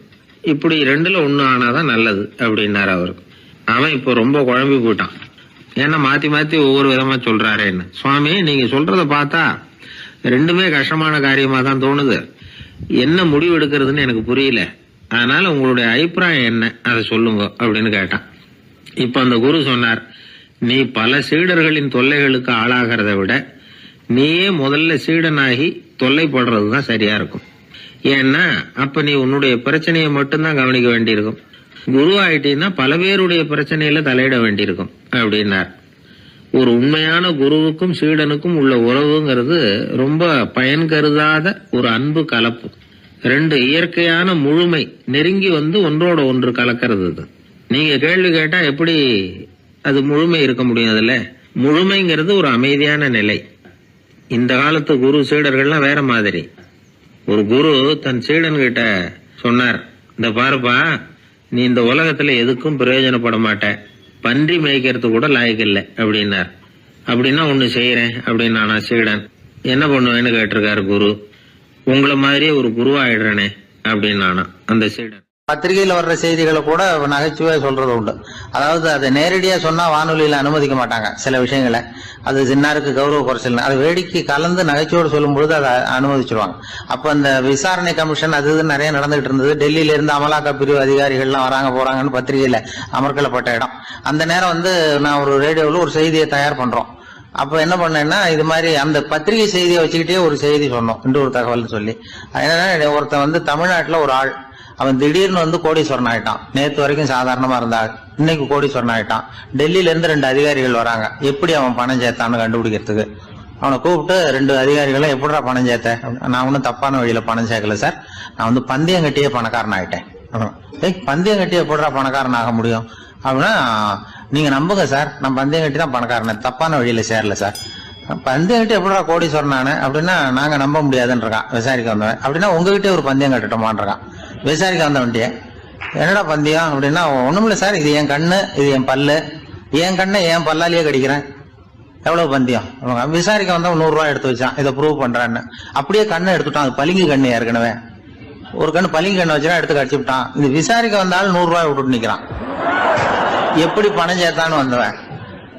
உடனே இன்னொருத்தன், இவன்ட்ட என்னடா பேச்சு கொடுக்காரா, நம்ம பணம் தான் அங்க போயிட்டு இருக்கு, உனக்கு விசாரிக்க தெரியல, போடா நான் விசாரிக்கிறேன்னு அடுத்த வந்தான். அது நீ ஒழுங்கா சொல்றேன், எப்படிடா பணம் சேர்த்தேன் சார், நீங்க கொஞ்சம் புத்திசாலியா தெரியுது அவரை விட, நீங்களாவது நம்புங்க சார், பந்தயம் கட்டி தான் பணம் சேர்த்தேன், நான் நம்ப முடியாது. அப்படின்னா உங்ககிட்ட இன்னொரு பந்தயம் கட்டட்டுமா அப்படின்றான். வேண்டாம், அவனை ஏமாத்தி விட்டேன் அதனால வேண்டான்றான். இல்ல சார், அவரு ஏமாந்தது பொய் கண்ணு, பளிங்கு கண்ணுன்னு தெரியாது, ஏமாந்துட்டார். உங்ககிட்ட பந்தயம் கட்டுறது நெஜம் கண்ணு, இந்த பக்கம் பளிங்கு கண்ணு கிடையாது, நெஜம் கண்ணு, இதை பல்லால கடிக்கிறேன் அப்படின்னா அவன் ஒரு 100 ரூபாய் எடுத்து வச்சான். இவன் அப்படியே பல்செட்டை கட்டினான் தனியா, அப்படியே கட்டி கடிச்சு விட்டான். அதையும் விட்டுட்டான். இவன் உடனே 2 பேரும், இவன்கிட்ட பேச பேச நம்ம பணம் தான் அவன்கிட்ட போயிட்டு இருக்கு, இவன் எப்படி பணம் சேர்த்தான்னு கண்டுபிடிக்கிறதுக்கு டெல்லியில இருந்து வந்திருக்கோம், இவன் மேற்கொண்டு பேசாத, பேச பேச பந்தயம் கட்டுவான். திரும்பி போறதுக்கு ரயிலுக்கு டிக்கெட் சரியா இருக்கா பாடுறான்றான். அவன் கரெக்டா எண்ணி பார்த்து கரெக்டா இருக்கப்பா, மேற்கொண்டு பேசாத, அவன்கிட்ட நம்ம போயிடுவோம், போய் நம்ம அதிகாரிகிட்ட சொல்லிடுவோம்னு சொல்லி போயிட்டு வரேன் சார் அப்படின்னு சொல்லிட்டு மரியாதை போயிட்டாங்க. போய் டெல்லியில பெரிய அதிகாரிகிட்ட போய், சார் அவன்கிட்ட விசாரிச்சு பார்த்தோம் சார், தமிழ்நாட்டுல பந்தயம் கட்டி தான் பணம் சேர்த்தேன்னு சாதிக்கிறான், எங்ககிட்ட ஒரு 200 ரூபாய் வாங்கிட்டான் சார் அப்படின்னு. அவருக்கு கோவம் வந்துட்டுது. இந்தியாவுக்கே தலைமை அதிகாரி, இதுக்காகவாடா நீங்க இருக்கீங்க, எத்தனை பேர் இருக்கீங்க உங்களை மாதிரி ஜூனியர் ஆபீசர்ஸ் நம்ம ஆபீஸ்ல இந்தியா பூரா விசாரிக்கிறதுக்கு அப்படின்னா 30 பேர் இருக்கோம் சார். 30 பேருக்கு அனுபவம் பத்தாது, நான் இந்தியாவுக்கே தலைமை அதிகாரி, அனுபவம் ஜாஸ்தி, உங்களுக்கு ட்ரைனிங் கொடுக்கணும் எப்படி ஒருத்தரை விசாரிக்கிறதுன்னு. 30 பேரும் ஒரு ரூம்ல வந்து உட்காருங்க, ஒரு ஆள் போய் அந்த ஆளை தமிழ்நாட்டுல இருந்து இங்க கூப்பிட்டுட்டு வா, வர்ற வரைக்கும் அவன்கிட்ட பேசாதீங்க, பந்தயம் கட்டுவான், மெதுவா கொண்டு வந்து நிறுத்து அப்படின்னா ஒரு ஆள் ஸ்பெஷலா கூப்பிட்டு போட்டான். இது மாதிரி மேடையில நிறுத்திவிட்டு ஒரு தலைமை அதிகாரி 30 ஜூனியர் அதிகாரிகள் அவங்களுக்கு பயிற்சி கொடுக்குறார். இவனை பார்த்து, ஒழுங்கா சொல்லு, எப்படி பணம் சேர்த்த, நான் இந்தியாவுக்கே தலைமை அதிகாரி, என்கிட்ட உண்மையை ஒத்துக்கிட்டீங்கன்னா உன்னை அப்ரூவர் ஆக்கிடுவேன் அல்லது தண்டனையை குறைப்பேன், அந்த அதிகாரம்லாம் என்கிட்ட உண்டு, ஒழுங்கா சொல்லு அப்படிங்கிறார். சார், நீங்க இந்தியாவுக்கே தலைமை அதிகாரி, அனுபவம் ஜாஸ்தி, நீங்களாவது நம்புங்க சார், நான் பந்தயம் கட்டி தான் பணம் சேர்த்தேங்கிறான். இங்கேயே இப்படி சாதிக்கிறேன், உன்னை நம்ப முடியாதரா அப்படின்னா உங்ககிட்ட ஒரு பந்தயம் கட்டட்டுமா நானா அவர்கிட்ட போய், வேணாண்டா என் ஆளை ஏமாத்தி விட்டேன் அப்படின்னா, இல்ல சார், அவங்க ஏமாந்தது என் உடம்ப பத்தின ரகசியம், என் கண்ணு பளிங்கு கண்ணுன்னு தெரியாது, நான் பல்செட்டு கட்டியிருந்தது தெரியாது, ஏமாந்துட்டாங்க. இப்ப நான் உங்ககிட்ட கட்டுற பந்தயம் உங்க உடம்ப பத்தின ரகசியம். என் உடம்புல என்னடா ரகசியம்? முதுகுல, உங்க முதுகுல 1 ரூபா அகலத்துக்கு கருப்பா ஒரு மச்சம் இருக்கு, உண்டா இல்லையானா? இல்லேன்னு தெரியும் அவருக்கு. இல்லடா, நேத்து வரைக்கும் இல்ல சார், இப்ப இருக்குது மச்சம் அப்படின்னு உடனே 100 ரூபாய் எடுத்து வச்சார் அவர் தலைமை அதிகாரி. ஒரு 100 ரூபாய் வச்சு சட்டையை கட்டி காட்டுறாரு, மச்சம் இல்ல. இவன் தோத்துட்டான் இங்கிருந்து போனவன். உடனே 200 ரூபாய் எடுத்து வச்சுக்கிட்டு, தோழர்களே இப்படிதான் ஒருத்தரை விசாரிக்கணும், என்கிட்ட இவன் ஏமாந்துட்டான் பாருங்க, துருவி துருவி விசாரிக்கிறதுன்னு சொல்றாங்களே இதுதான் அப்படின்னு விளக்கம் கொடுத்தாரு. அப்போ இவன் மெதுவா ஆரம்பிச்சானா, சார் இந்த பந்தயத்துல உங்களுக்கு 200 ரூபாய் லாபம், ஆனா இதே பந்தயத்துல எனக்கு 2900 ரூபாய் லாபம் சார் அப்படின்றான். என்னடா பண்ண அப்படின்னு கேட்டிருக்காரு. உங்களுக்கு தெரியாம இந்த 30 பேர்கிட்டையும் தனித்தனியா ஒரு பந்தயம் கட்டியிருக்கேன். 30 பேர்கிட்ட என்னடா பந்தயம் கட்டினேன்? ஒண்ணும் இல்ல சார், உங்க எல்லாரும் முன்னாடியும் உங்க மேலதிகாரியை சட்டையை கேட்ட வைக்கிறேன், உங்களுக்கு பந்தயம் கட்டினேன். போயிட்டு பூரா எனக்கு 2900 ரூபாய் லாபம். அவரு பார்த்தாரு, அதிர்ச்சி ஆயிட்டாரு. தலைமை, சார் நீங்க போங்க சார் அப்படின்னு சொல்லி ஒரு ஆளை கொண்டு போய், சாரை கொண்டு போய் மரியாதையா பக்கத்து ரூம்ல விட்டுவாங்க, இனிமே அவர்கிட்ட யாரும் பேசாதீங்க வாங்கன்னு சொல்லிவிட்டு, அதுக்கப்புறம் தோழர்களே, இவர் பேச ஆரம்பிச்சார், தோழர்களே இனிமே யாரும் தமிழ்நாட்டு பக்கம் விசாரிக்க போகாதீங்க, நீங்க யாராவது போறதுன்னா மத்திய பிரதேசம், உத்தரப்பிரதேசம், இப்படி எத்தனையோ பிரதேசம் இருக்கு, போயிட்டு வாங்க, தமிழ்நாட்டு மட்டும் போகாதீங்க, ஏன்னா அங்க போனா நம்ம பணத்துக்கு ஆபத்து வந்துருது அப்படின்னு சொன்னாருன்னு இந்த கதையை ரேடியோல சொன்னேன். இந்த கதையை உண்மை சம்பவமா சொன்னா அனுமதிச்சிருக்க மாட்டாங்க. இந்த நகைச்சுவைக்கு உள்ள மரியாதை என்னன்னா, அது ஒரு கதை மாதிரி உண்டு பண்ணி இப்படி சொன்னதும், இதுல என்ன என்னுடைய விசேஷம்னா, இந்த ஸ்கிரிப்டை வாங்கிட்டு வர சொல்லி மந்திரியினுடைய பிஏ வந்தார். ஒரு மந்திரி அப்ப இருந்தவர், அவர் பிஏ அடிக்கடி வருவார். வந்து இந்த போன நேற்று முந்தா நாள் ரேடியோவில் சொன்ன அந்த இன்னொரு தகவல் காப்பி ஒண்ணு வாங்கிட்டு வா அப்படி அப்படின்னு கூப்பிடுவார். மேடையில பேசுறதுக்கு எங்களுக்கு தேவை, உபயோகப்படும்னு கேட்பார். அவரு இந்த நிகழ்ச்சி வந்தப்போ உடனே அன்னைக்கு வந்துட்டார் அந்த பிஏ. இன்னைக்கு காலையில சொன்னீங்களே சார், மந்திரி கேட்கிறாரு மேடையில பேசுறதுக்கு அப்படின்னு. நான் அப்பதான் ஆச்சரியப்பட்டேன், பாருங்க இந்த நகைச்சுவைக்கு உள்ள மரியாதை. அவரே கேட்கிறார், சொல்லப்பட்டதே அவரை பத்தி தாங்கிறது தெரியாம அவரே எப்படி சொல்ல, அதுதான் சிரிப்புக்குள்ள மரியாதைங்கிறது. அது யார பத்தி சொல்றோமோ அவருக்கு தெரியாம கூட சொல்லலாம் அதை. அப்படி இது உண்மையில நடந்த சம்பவம். அந்த அமைச்சர் இப்ப இல்ல, உயிரோட எல்லாம் இருந்து வாங்கிட்டு இருந்தார். கிராமத்துல ஒருத்தன் தன்னுடைய நகங்களை வெட்டிக்கிட்டு இருந்தான். வெட்டி முடிச்சதும் ஒரு வயசானவர் அவனை பார்த்து, அதெல்லாம் அடுத்தவன் கண்ணில் படுறது மாதிரி போட்டுறாதப்பா, ஆபத்துன்னார். என்ன ஆபத்துன்னு கேட்டான் இவன். எவனாவது பில்லி சூனியம் வைக்கிறவன் எடுத்துட்டு போயிட போறான் அப்படின்னாரு அவர். வேண்டாத ஒருத்தனுக்கு ஏதாவது கெடுதல் பண்ணணும்னா உடனே மந்திரவாதியை தேடி போறது உண்டு. மந்திரவாதி என்ன பண்ணுவாருன்னா, யாருக்கு சூன்யம் வைக்கணுமோ அவனோட காலடி மண்ணு, முடி, நகம் இதையெல்லாம் அவனுக்கு தெரியாம எடுத்துட்டு வா அப்படிம்பார். இது மட்டும் இல்ல, அழுக்கு துணி, வேறு மனித உருவம் மாதிரி செய்யப்பட்ட பொம்மை, இதையெல்லாம் கூட மந்திரவாதிகள் பயன்படுத்துறது உண்டு. இதெல்லாம் ஏமாத்து வேலை. மனிதனுடைய முடி, நகம் இதெல்லாம் வெட்ட வெட்ட வளருது இல்லையா, அதனால அதுக்குள்ள உயிர் இருக்கிறதாக ஆதி மனிதர்கள் நம்பி இருப்பாங்க. அதனால மனுஷங்கிட்ட இருந்து அதெல்லாம் பிரிக்கப்பட்ட பிறகும் கூட அதுகளுக்கும் அந்த மனுஷனுக்கும் தொடர்பு இருக்கிறதாக அவங்க நம்பினாங்க.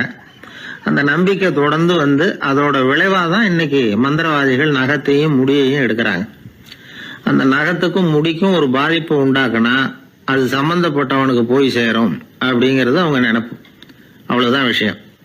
இது மாதிரி நம்பிக்கைகள் தான் இன்னைக்கு நகம், முடி இதையெல்லாம் மற்றவங்க கண்ணில் படும்படி போடக்கூடாது அப்படிங்கிற வழக்கத்தை உண்டாக்கி விட்டுது.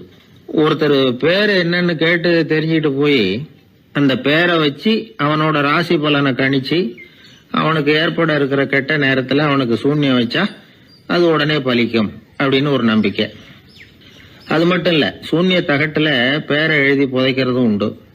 இதனாலதான் பெண்கள் கணவன் பேரை சொல்லாத பழக்கம் ஏற்பட்டுதான். அதாவது பேரை கேட்டுக்கிட்டு போய் ஏதாவது கெடுதல் பண்ணிவிட்டா என்ன பண்றது அப்படிங்கிற பயம். அப்படி ஆரம்பிச்ச பழக்கம்தான் இன்னைக்கு ஏதோ மரியாதைக்காக கணவன் பேரை பிறர் முன்னிலையில சொல்றது இல்ல அப்படிங்கறது மாதிரி ஆயிட்டுது. மந்திரவாதிகள் நம்ம ஊர்ல மட்டும்தான் இருக்கிறாங்கன்னு நினைக்காதீங்க, உலகம் பூரா உண்டு. பிசி தீவில் வாழக்கூடிய மக்கள் என்ன செய்வாங்களாம் தெரியுமா? இது மாதிரி மாந்திரீகம், செய்வன, பில்லி, சூனியம் இதெல்லாம் தங்களை பாதிக்காம இருக்கிறதுக்காக வீட்டை சுத்தி அகழி வெட்டி அதுல தண்ணீரை நிரப்பி வச்சிருவாங்களாம். ஆஸ்திரேலியாவில் இருக்கக்கூடிய பழங்குடி மக்கள் கிட்ட ஒரு பழக்கம், ஏதாவது பழங்கள் சாப்பிட்டா அதோட விதைய தண்ணீர்லயோ அல்லது ஆத்துலயோ போட்டுருவாங்களாம். வெளியில போட்டுட்டா அதை எடுத்து செய்வினைக்கு பயன்படுத்திடுவாங்க அப்படிங்கிற பயம். இது மாதிரி உலகம் பூராவும் செய்வினையின் மூலம் அடுத்தவங்களுக்கு பாதிப்பை உண்டு பண்ண முடியும் அப்படிங்கிற நம்பிக்கை இருக்கத்தான் செய்யுது. பொதுவா எல்லா ஊர்லயுமே நகம், முடி, காலடி மண்ணு, மனித உருவ பொம்மை இததான் மந்திரவாதிகள் பயன்படுத்துறாங்களாம். இந்த பில்லி, சூனியம், செய்வினை இதுல இருக்கிற உண்மை என்ன தெரியுமா? நகமோ முடியோ எதையும் செய்யறது இல்ல, சம்பந்தப்பட்டவனுக்கு ஏற்படுற பயம் இருக்கு பாருங்க, அதுதான் பாதிக்கும். இது மனநிலையை பொறுத்த விஷயம். வேற விஞ்ஞான ரீதியான பாதிப்பு இதுல எதுவும் கிடையாது. நம்ம ஊர்ல ஏற்பட்ட பகுத்தறிவு சிந்தனைகள், மூட நம்பிக்கைகளை எவ்வளவோ குறைச்சிருக்குது. இருந்தாலும் ஏமாந்து போறவங்க இன்னமும் இருந்துகிட்டு தான் இருக்கிறாங்க. இந்த காலத்துல சின்ன குழந்தைகளை கூட ஏமாத்துறது கஷ்டம். ஒரு குழந்தை கேட்டுதான், ஏன்பா பிரார்த்தனை பண்ணுனா நமக்கு எல்லாம் கிடைக்குமா அப்படின்னு தான். ஓ கிடைக்குமே அப்படின்னாராம் அப்பா. நீ வச்சிருக்கிறிய பேனா அது கூட கிடைக்குமா அப்படின்னு கேட்டுதான் குழந்தை. ஓ கிடைக்கும் அப்படின்னாராம். அப்படின்னா நீ வச்சிருக்கிற பேனாவை என்கிட்ட கொடுத்துரு, அதுக்கப்புறம் நீ பிரார்த்தனை பண்ணி வேற ஒரு பேனாவை வாங்கிக்கோ அப்படின்னு தான் அந்த சின்ன குழந்தை. ஒரு ராஜா இருந்தார். அவர் ஒரு பெரிய கோயில் கட்டினார். பல ஊர்கள்ல இருந்து சிற்பிகள்லாம் கொண்டுகிட்டு வந்தார். அழகழகா சிற்பங்களை செய்ய சொன்னார். ஊர்ல உள்ள ஜனங்களும் கோயில் கட்டுறதுக்கு அவங்களால முடிஞ்ச உதவியை செஞ்சாங்க. ராத்திரி பகலா வேலை நடக்குது. கோயில் கொஞ்சம் கொஞ்சமா வசந்துகிட்டே வந்துட்டுது. அந்த ஊர்ல ஒரு வயசான அம்மா இருந்தாங்க, ரொம்ப ஏழை.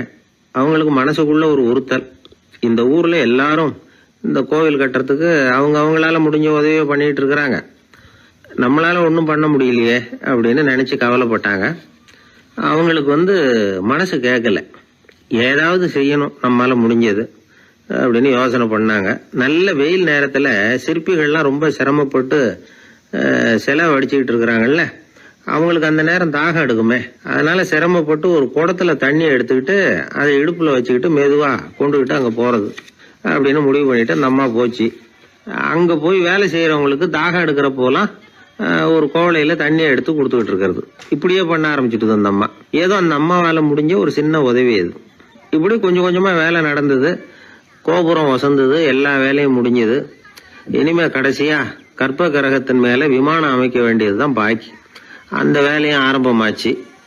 அந்த சிற்பிகள்லயே அனுபவசாலியான ஒருத்தர் இந்த அம்மாவை தேடிட்டு வந்தார். பாட்டி, உங்ககிட்ட இருக்கிற ஏதாவது ஒரு பொருளை கொடுங்க, அந்த விமானத்துல வைக்கலாம் அப்படின்னு நாங்க நினைக்கிறோம் அப்படின்னார். இந்த அம்மாவுக்கு ஒன்றும் புரியல. ஏதாவது இருந்தாவில கொடுக்கலாம், எதுவும் இல்லையே, என்ன பண்றது யோசனை பண்ணாங்க. இத பாருப்பா, என்கிட்ட என்ன இருக்கு, இந்த வாசப்படியில கிடக்குது, இந்த கல்லு தான் இருக்குது, வேணும்னா இதை எடுத்துட்டு போங்க அப்படின்னாங்க.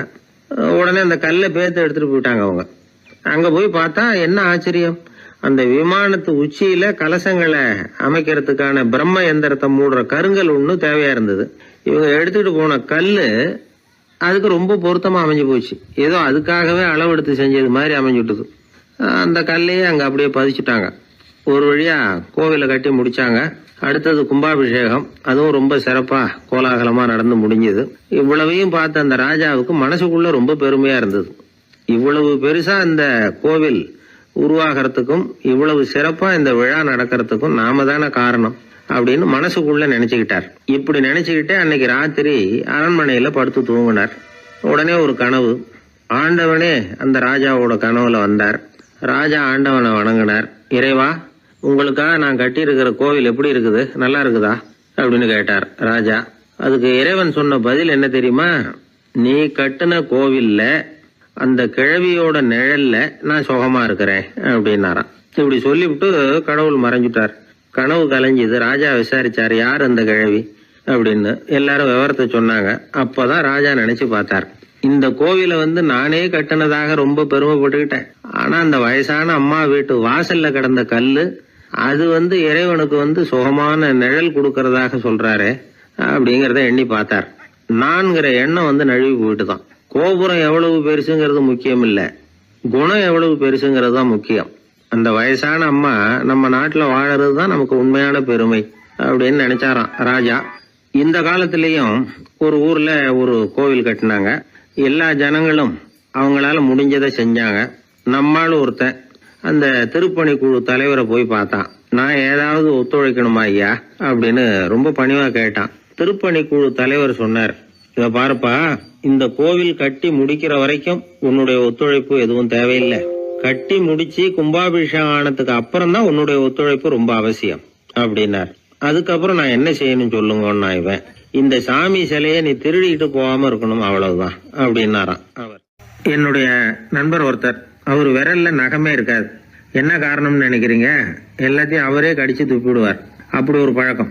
சின்ன குழந்தைகள் நகம் கடிக்குது, விரல் சூப்புது. இதுக்கு என்ன காரணம் தெரியுமா?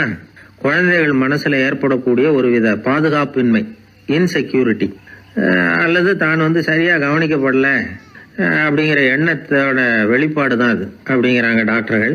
சில இடங்கள்ல 2வது குழந்தை பிறந்த உடனே பெரியவர்கள் கவனம் முதல் குழந்தைகிட்ட இருந்து கொஞ்சம் விலகி 2வது குழந்தைகிட்ட போயிடும். அந்த சமயத்துல முதல் குழந்தைக்கு இந்த பழக்கம் ஏற்படுறதுக்கு வாய்ப்பு உண்டா. சில குடும்பங்கள்ல கணவன் மனைவி 2 பேருமே வேலைக்கு போறவங்களா இருப்பாங்க. குழந்தை ரொம்ப நேரத்துக்கு பெத்தவங்களை பிரிஞ்சு இருக்க வேண்டிய சூழ்நிலை இருக்கும். குழந்தை ஒரு பாதுகாப்பின்மையை உணர ஆரம்பிக்கும். இந்த பழக்கம் வந்துடும். அதனால ஒரு குழந்தைக்கு தான் ஒதுக்கப்படுறோம் அப்படிங்கிற நினைப்பு வராம பாத்துக்கணும். வளர்ந்த குழந்தைகளும் நகம் கடிக்கும். வயசானவங்க கிட்டையும் இந்த பழக்கம் இருக்கும். இது ஒரு மனச்சிதைவின் வெளிப்பாடு அப்படிங்கிறாங்க மனநல நிபுணர்கள். அம்மா அப்பா திட்டினாலும் சரி அல்லது ஆசிரியர் திட்டினாலும் சரி இந்த பழக்கம் வந்துடும். நாம தவறு பண்ணிட்டோம் அப்படிங்கிற நினைப்பு வர்ற சமயம் நகம் கடிக்க ஆரம்பிச்சிருவோம். ஏதோ ஒண்ணு அடையணும் அப்படின்னு நினைக்கிறோம், அதை அடைய முடியல. இப்படி ஒரு ஏக்கம் வர்ற சமயத்திலேயும் சில பேர் நகத்தை கடிக்க ஆரம்பிச்சிருவாங்க. ஒரு பெரிய அதிகாரி, தனியார் நிறுவனத்துல வேலை பார்க்கிறவரு, அவரு டென்ஷன் ஆயிட்டாருன்னா உடனே அறைக்கு அதை சாத்தி விடுவாங்களாம். அவரே சாத்திக்குவாராம். அப்படி சாத்திக்கிட்டு உள்ள எதையாவது வெறிச்சு பார்த்துக்கிட்டே நகத்தை கடிக்க ஆரம்பிச்சிருவாராம். இந்த பழக்கம் உலகம் பூரா உண்டு. நகம் கடிக்கிறவங்களை அந்த பழக்கத்திலிருந்து மீட்கிறதுக்கு என்ன வழி அப்படின்னு லண்டன்ல உள்ள அழகியல் நிபுணர்கள் யோசனை பண்ணி பார்த்துருக்குறாங்க. சில ஆய்வுகள் பண்ணி பார்த்தாங்களாம். அவங்க என்ன பண்ணாங்க தெரியுமா? நகம் கடிக்கிற பழக்கம் உள்ளவங்களையெல்லாம் தேடி பிடிச்சாங்க. அவங்களையெல்லாம் 3 பிரிவா பிரிச்சுக்கிட்டாங்க. ஒரு பிரிவு கிட்ட என்ன சொன்னாங்கன்னா, உங்களுக்கு நகத்தை கடிக்கணுங்கிற நினைப்பு வர்றப்போலாம் டைரி எழுத ஆரம்பிச்சிருங்க அப்படின்னாங்களாம். இன்னொரு பிரிவு கிட்ட உங்களுக்கு அந்த நினைப்பு வர்றப்போலாம் உங்க நகத்துக்கு வண்ணம் பூச ஆரம்பிச்சிருங்க, அழகுபடுத்த ஆரம்பிச்சிருங்க, நெயில் பாலிஷ் போடுறாங்களே அது மாதிரி, அப்படி ஒரு யோசனை சொல்லியிருக்காங்க. 3வது குழுவினர்கிட்ட உங்களுக்கு நகத்தை கடிக்கணுங்கிற எண்ணம் வர்றப்போலாம் விரல்களை இறுக்கமா மூடி வச்சுக்கிட்டு வேற விஷயங்கள்ல கவனம் செலுத்துங்க அப்படின்னு சொன்னாங்களாம். இப்படி 3 வித முயற்சி பண்ணி பார்த்ததுல கடைசியா அவங்க என்ன கண்டுபிடிச்சாங்க தெரியுமா? 3வது குழு செஞ்சதுல நல்ல பலன் கிடைச்சதாம்.